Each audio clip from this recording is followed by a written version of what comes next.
Good morning everybody, welcome to the platform of the employment class once again. Today we are going to discuss one of the most important chapters, that is tense. Tense में आपको किसी भी तरह का tension नहीं होगा, बहुत basic से पूरे स्ट्रक्चर के साथ पढ़ेंगे, पूरे ज़बरदस्त कॉन्सेप्ट के साथ पढ़ेंगे। एग्जाम्स में इसके क्वेश्चंस किसी भी रूप में आ जाएं, कॉमन एरर्स के रूप में आ जाएं, वन ओवर सब्स्टिट्यूशंस के रूप में आ जाएं या फिलर्स के रूप में आ जाएं, किसी भी पोर्शंस में इसके क्वेश्चंस आ सकते हैं।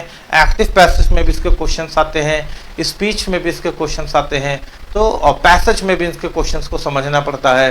तो चलिए शुरू करते हैं एक बेहतरीन ढंग से टेंस को समझना, और बहुत प्यार से बताएंगे कि आपके एग्जाम्स में सारे क्वेश्चंस आपसे बन जाएं और बिना किसी मिसकॉन्सेप्शन के, बिना किसी दुश्वारी के। तो टेंस ग्रामर के किंग बनना है, किसी भी क्वेश्चन को गलत नहीं करना है। टेंस हमको मालूम है कि 3 प्रकार से बांटा गया है, past tense, present tense and future tense, भूतकाल, भविष्यकाल और वर्तमान काल, है ना बेटा। There are 3 classified into 4 parts. अब ये चाहे आप पास्ट टेंस देखो, इसके भी 4 पार्ट होते हैं। इंडेफिनिट पास्ट टेंस, जिसको हम लोग सिंपल पास्ट टेंस भी कहते हैं, continuous past tense, perfect past tense, perfect continuous past tense. Present का भी वही हाल है, प्रेजेंट इंडेफिनिट यानी प्रेजेंट सिंपल प्रेजेंट टेंस भी इसको कहा जाता है, या फिर present continuous tense, present perfect tense, present perfect continuous tense. आगे फ्यूचर का भी यही पोजीशन है, फ्यूचर इंडेफिनिट या सिंपल फ्यूचर टेंस, और future continuous tense, future perfect और फ्यूचर परफेक्ट कॉन्टिन्यूअस टेंस। यानी हम कह सकते हैं कि टेंस के जो टोटल टाइप्स है वो 12 है। ये 1, 2, 3 और इन तीनों के 4, यानी 3 into 4। यानी हम लोगों को कितने प्रकार के टेंस पढ़ने हैं बेटा? तो 12 टाइप्स ऑफ टेंस, है ना। 12 प्रकार के टेंस को हम लोगों को पढ़ना है, ठीक है, 12 प्रकार के काल को पढ़ना है।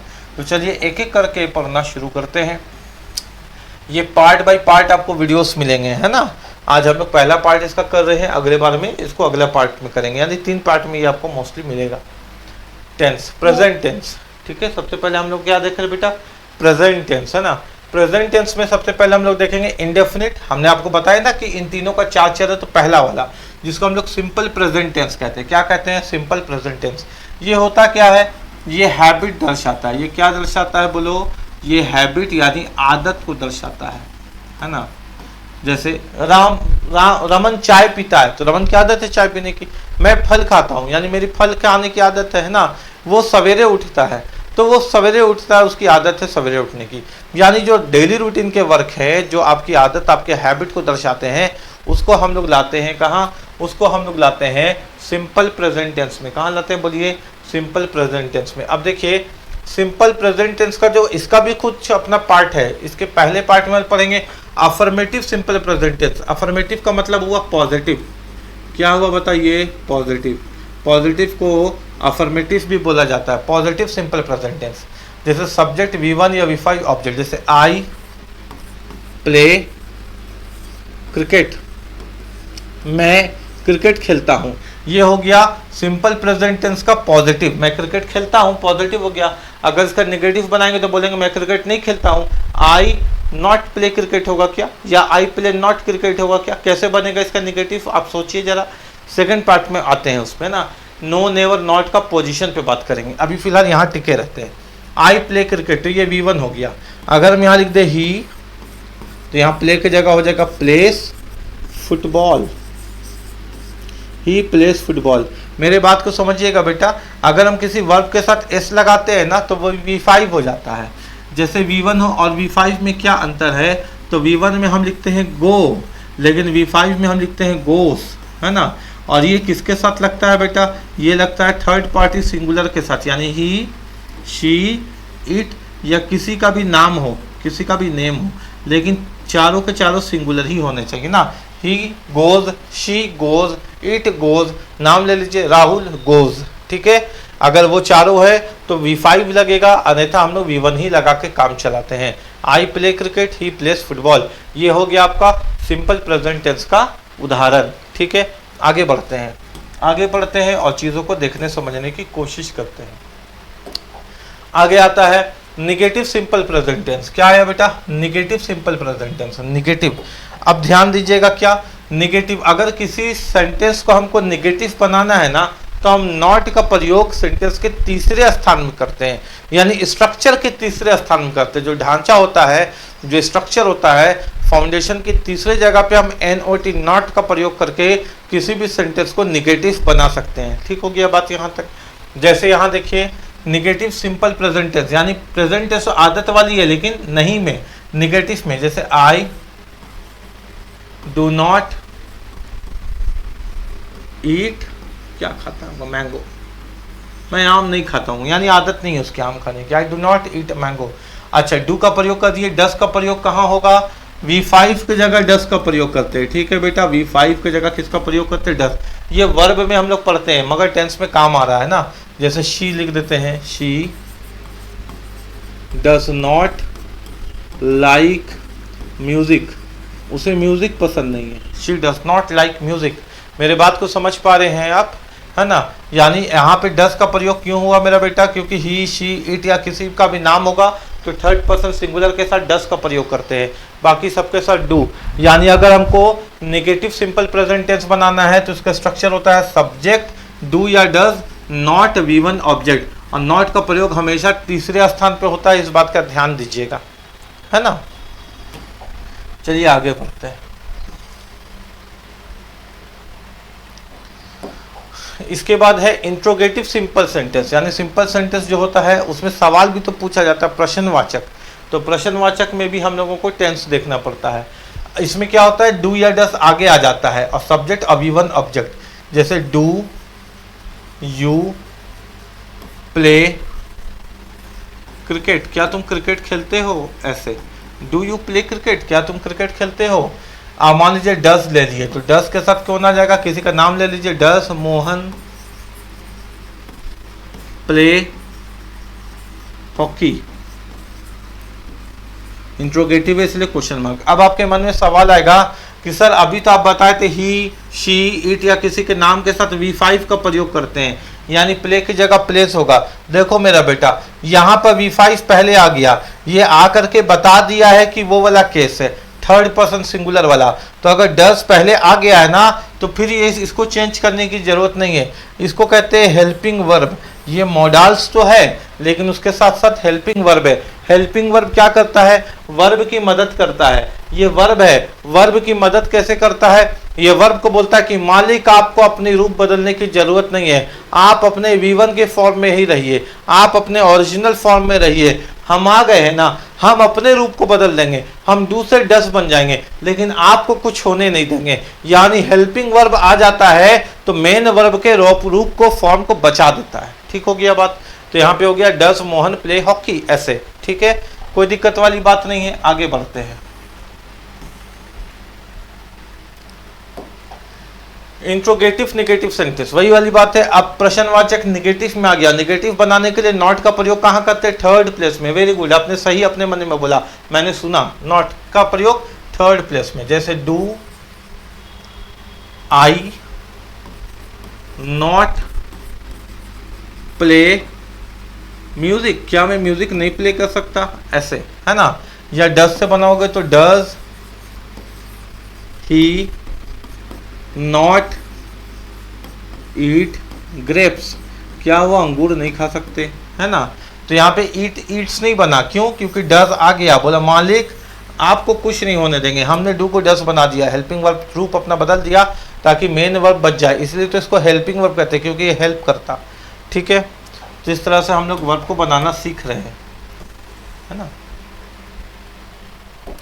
अभी देखिए प्रेजेंट कॉन्टिन्यूअस, रहा है, रही है, रहे हैं।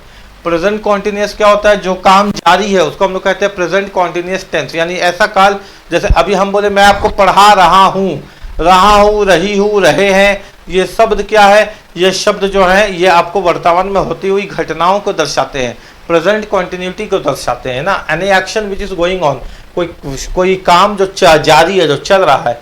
सबसे पहले इसमें बात करते हैं अफर्मेटिव यानी पॉजिटिव प्रेजेंट कॉन्टिन्यूअस का। तो सब्जेक्ट, अच्छा कभी भी आपका प्रेजेंट कॉन्टिन्यूअस रहेगा ना बेटा, यानी जो काम जारी है उसके साथ लगता है इज एम आर। क्या लगता है, बोलिए जरा, इज एम आर, है ना।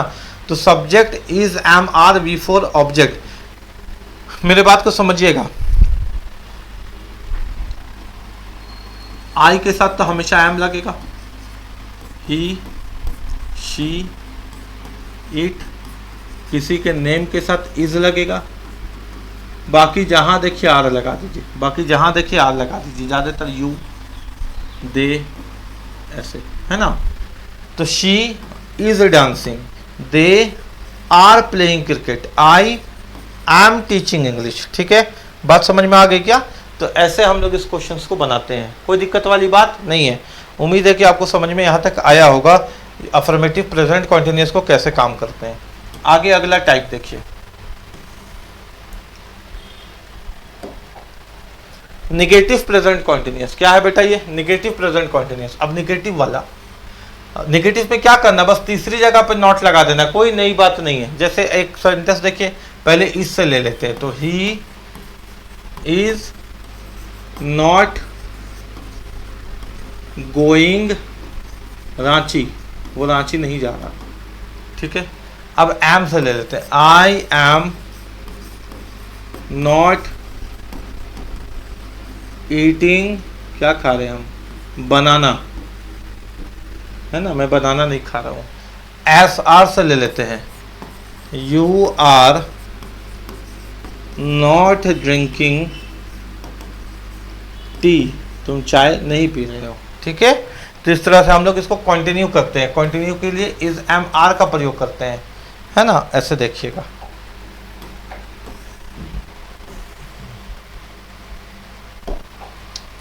इंट्रोगेटिव प्रेजेंट कॉन्टिन्यूअस, अब सवाल पूछने वाला, कंटिन्यू है तो इज एम आर का तो प्रयोग होगा ही, लेकिन सवाल पूछने के लिए वो आगे आ जाते हैं। ठीक है, आगे आ जाते हैं, तो इज एम आर आगे आ गया सब्जेक्ट बिफोर ऑब्जेक्ट। जैसे इज शी गोइंग होम, क्या वो घर जा रही है, एम से बनाएंगे तो एम आई टीचिंग यू, क्या मैं तुम्हें पढ़ा रहा हूं, और आर से बनाएंगे तो आर यू लर्निंग इंग्लिश, क्या तुम इंग्लिश सीख रहे हो, है ना। ऐसे सब कंटिन्यू वाला काम, इज एम आर का लगा करके काम को कंटिन्यू कर दिया गया। ठीक है, किसी को कोई दिक्कत नहीं, यहां तक भी आपको समझ में आया। अब आते हैं हम लोग प्रेजेंट परफेक्ट टेंस में। परफेक्ट, परफेक्ट का मतलब होता है जो काम अभी अभी खत्म हो चुका, परफेक्ट हो गया काम। हम खाना खा चुके हैं, मतलब अभी अभी काम को कर लिए है ना। हम पढ़ा चुके हैं, मतलब अभी अभी काम को खत्म कर दिए। आप खेल चुके हैं, मतलब अभी अभी आप खेल को खत्म कर चुके हैं। जो काम को अभी अभी खत्म किया जा चुका है उसके लिए हम लोग परफेक्ट कॉन्टिन्यूअस टेंस का प्रयोग करते हैं। ठीक है, तो present perfect tense, a work which is recently finished, जो अभी अभी खत्म हुआ, चुका है, चुकी है, चुके हैं। अफर्मेटिव यानी पॉजिटिव प्रेजेंट परफेक्ट टेंस, इस अगर कोई काम अभी अभी खत्म हुआ है ना बेटा, तो उसके साथ हैज और हैव का प्रयोग करते हैं। वही वाली कहानी, हैज का प्रयोग कहाँ होगा सर, तो is, sorry, he, she, it या किसी के नेम के साथ हैज का प्रयोग, बाकी सब जगह हैव का प्रयोग। और हैज और हैव क्या बताता है मेरा बेटा, जो काम को अभी अभी कर चुके हैं उसको, है ना। जैसे आई हैव, रीड नहीं पढ़ते, इसको क्या बोलते हैं, रेड। जो काम, इसको रीड तो पढ़ते हैं, लेकिन अगर हम कर चुके हैं तो रीड रेड बन जाता है। रीड, जैसे हम बोलेंगे ना, रीड दिस स्टोरी, इस स्टोरी को पढ़ो, अभी रीड बोलेंगे क्योंकि आपने पढ़ा नहीं है। आप बोलिएगा आई हैव रेड दिस स्टोरी, हम इस स्टोरी को पढ़ चुके हैं, तो आप रीड को रेड बोलते हैं, रेड। ठीक है, I have read this novel. She has लगेगा क्योंकि शी है, she has reached the station, वो स्टेशन पहुंच चुकी है। We have seen this film, हम इस फिल्म को देख चुके हैं, है ना। यानी ये काम को अभी अभी किया जा चुका है, इसके लिए हम लोग हैज और हैव का प्रयोग करते हैं। किसी को कोई दुख तकलीफ तो नहीं, सबको समझ में आ रहा है कि क्वेश्चंस कैसे बनता है। अब देखो जरा निगेटिव प्रेजेंट परफेक्ट टेंस का प्रयोग कैसे करते हैं। Negative present perfect tense, negative बनाने के लिए तो नॉट का प्रयोग हमेशा तीसरे जगह में होता है। जैसे आई हैव नॉट, और हमेशा V3 का प्रयोग। वर्ब का थर्ड फॉर्म, वर्ब का जो थर्ड फॉर्म होता है ना बेटा, उसके उच्चारण में हिंदी में या तो डा या ना का उच्चारण आता है। जैसे मेरे बात को समझना, स्पोकन ना का उच्चारण, गॉन ना का उच्चारण, रिटेन ना का उच्चारण, लाफ्ड डा का उच्चारण। अगर V3 है तो हिंदी में या तो डा या तो ना का उच्चारण आता है बोलने पे ना। तो I have not written the letter, मैंने लेटर नहीं लिखा है ना, I have not written the letter, ऐसे, ठीक है।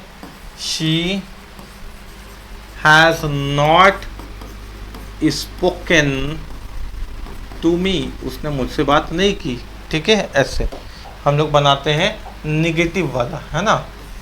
प्रीवियस क्वेश्चंस बनाएंगे तो मज़ा आएगा, लेकिन कॉन्सेप्ट आपको यहीं से पकड़ना है।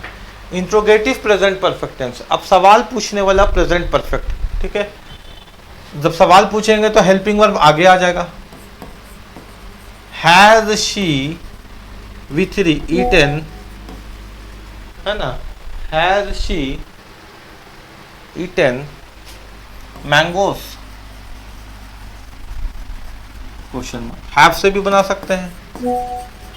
Have you taken your lunch, lunch खाने के लिए हम लोग टेकन का प्रयोग करते हैं, ठीक है, टेकन का प्रयोग, है ना। ऐसे बना सकते हैं, कोई दिक्कत नहीं है। Interrogative negative present perfect. अब इंट्रोगेटिव सवाल भी पूछेगा, नेगेटिव, नेगेटिव कहाँ होता है बेटा, तीसरे स्थान पे, ठीक है। तो has he not given money, ऐसे, ठीक है। यहाँ पर नॉट का प्रयोग कर देते तीसरे स्थान में, कोई दिक्कत वाली बात नहीं है ना, समझ में आ रहा ना आपको, ठीक है, ठीक है। उम्मीद है कि यहाँ तक एक छोटा सा क्लास था, लेकिन इंपॉर्टेंट क्लास था, आपको समझ में आया होगा। अगले क्लास में देखेंगे कि इससे रिलेटेड एग्जाम्स में क्वेश्चंस कैसे पूछे जाते हैं, और फिर सारे टाइप्स को भी खत्म करेंगे। अगर आपका जवाब रहा, आप कमेंट किए कि सर सारे टाइप्स को कंप्लीट करवाइए, तो फिर सारे टाइप्स को भी कंप्लीट करवाएंगे, ठीक है। मिलते हैं अगले क्लास में, तब तक पढ़ते रहिए, बढ़ते रहिए, सीखते रहिए, एग्जाम क्रैक करते रहिए।